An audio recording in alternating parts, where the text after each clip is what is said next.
foreign enough to live in a large house when I was a kid. My house had a side room towards the back side of the first floor. My siblings called it the second living room because that's basically what it was. It had an old recliner, a small table, and a mid-sized couch.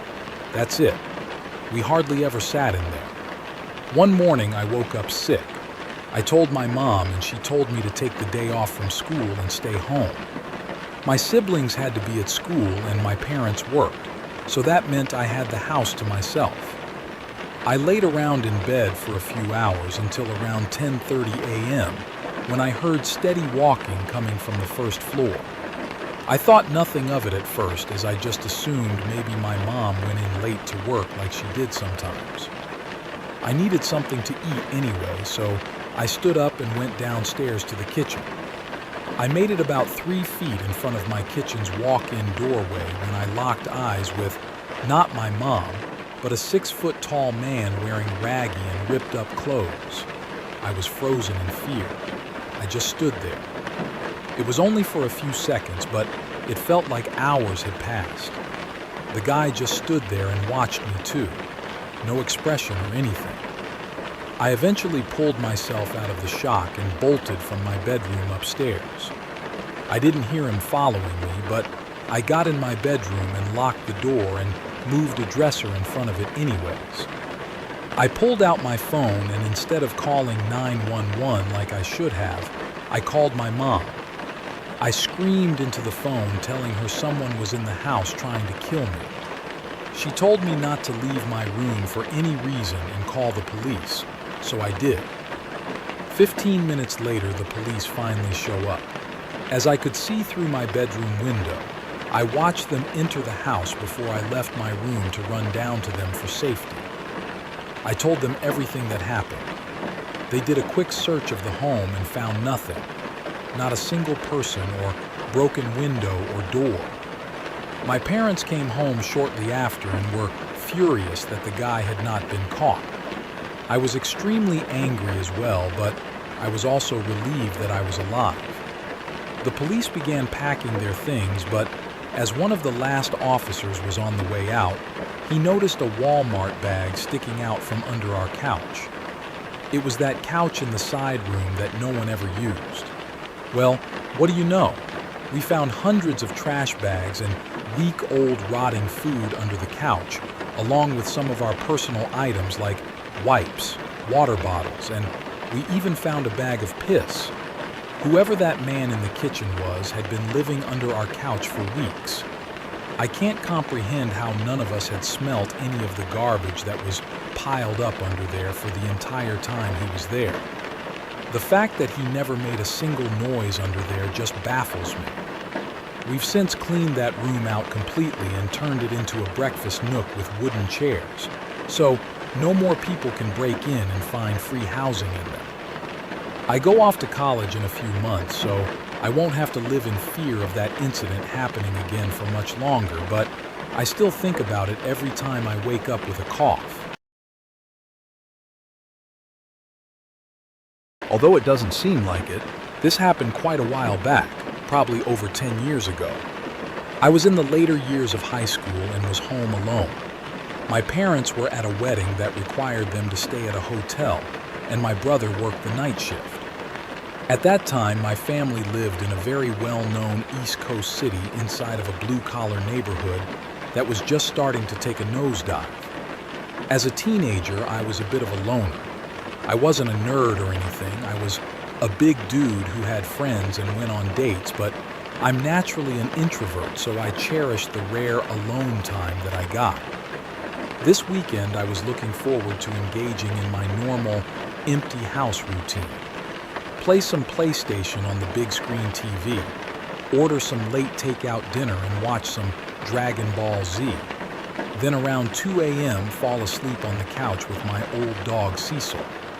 Cecil was an old beagle and had been in our family for about 8 years now. He was quiet and peaceful and spent his time begging for food and sleeping. Unlike most beagles, Cecil never howled apart. He was more than content to rest his head on your lap and spend the night there. Anyways, it was about 1 a.m. now, and I just finished the last slice of pizza, starting to doze off the couch, and I hear a bang coming from the back alleyway. I didn't think much of it. Anyone who's lived in the city knows noises happen at all moments of the night. Cecil's head popped up off my lap and the hair on his back stood up. He's always been a bit skittish, so I calmed him down and started dozing off again. But not more than 2 minutes later, I hear another bang. Cecil did something I never saw him do before. He leaped off the couch and ran like the winds towards the door leading to the basement, barking and growling like a dog twice his size. The look on his face reminded me of a German Shepherd canine unit. I'd never seen him act like that before, which got my adrenaline pumping. Through the dog's barking, I can now make out a persistent banging. There was a seldom-used door in the basement that led to our back alleyway. It was old and rusted and was hard to open even with a key, and it made a lot of noise. I suddenly realized that someone was trying to break into my house through my basement door. For those who haven't lived in a bad neighborhood, it's usually general knowledge that if someone tries to get into your house and moves on after they realize the door is locked, they only wanted your stuff. But if someone is persistently trying to get into your house despite the door being locked, well, they want you. Knowing this, I rushed upstairs immediately to grab a heavy wood baseball bat that I kept under my bed for situations like this. Then I head down to my basement. I probably should have ran, but I was a macho teenager with a tough guy complex, and I had nowhere to go. While I'm heading down the stairs to my basement, Cecil blows past me with the speed and aggression of a dog half his age. Suddenly, I hear a man's voice say, "Oh shit," and the banging stopped. I didn't call the cops or anyone else, which was probably the dumbest thing I've ever done. I just sat up for the rest of the night with the bat in my hand. My brother came home that morning and I told him what had happened. He went to the basement door to take a look, and when he gave it a tug to open it, the whole door fell off. This psycho was one good shove away from getting in my house, but old Cecil scared him off.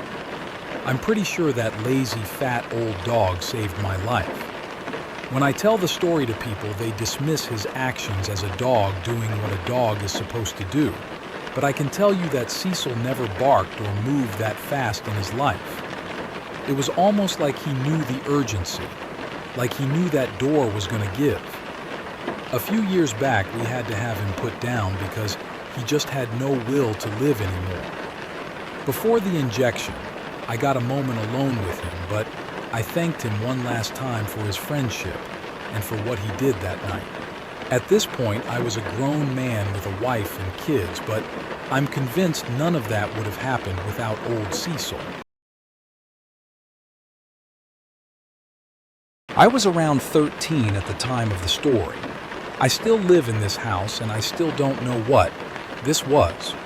A thunderstorm had just started, and due to our area being in Tornado Alley, I always slept downstairs in my dad's room, just to be safe, because I'm a heavy sleeper. It was around 12:43 a.m., sitting on my phone watching YouTube to pass time as the rain hit the house. I heard my dad's intense car bass pull up into the driveway. I lived in a small town and everybody knows everybody, and he was the only one with a car like that. I assumed you would be coming downstairs to sleep since he had been working all night, and so I collected my things and my dog and sat at the edge of the bed waiting. After waiting for a few minutes, I ended up walking over to the window that faced directly towards the driveway. Through this window, I could see the entirety of the driveway, so there was no way any car in the driveway wouldn't be seen. But there wasn't a car there, is nothing. I thought I'd probably just mixed up a car passing on the highway next to us, because I remember my dad had also said that he would only be home around 2 a.m. I walked over and sat back down, but almost immediately, I realized the car bass sound never left the driveway. I was spooked, but eventually I thought nothing of it, seeing as people park randomly around houses a lot. few minutes passed by and I heard my dad's cough in the garage. I thought he was home, and I was relieved because the storm was beginning to pick up. But it only frightened me more when I realized I never heard the garage door open. I was too spooked to look out the window again, and so I waited. A few minutes passed by, and the rain now hitting the house harder, with thunder and lightning getting louder and brighter. I heard my dad's voice call out my name softly. At that moment, I realized that there was someone in my house, or something. I had frozen place listening. I turned and looked at my dog, noticing his confused look towards me as if he didn't hear anything. I slowly sat back down and just laid as still and quietly as I could until I eventually passed out. I woke up at 4 a.m., immediately ran to the window and saw my dad's car, and so I ran upstairs. I told him everything that had happened. I don't believe in ghosts or anything, but I knew something had called my name that wasn't my father that night. I can't help but wonder what would have happened if I had walked up those stairs and followed the voice. We don't know what really happened that night, but I can't help but feel uncomfortable in my own house now.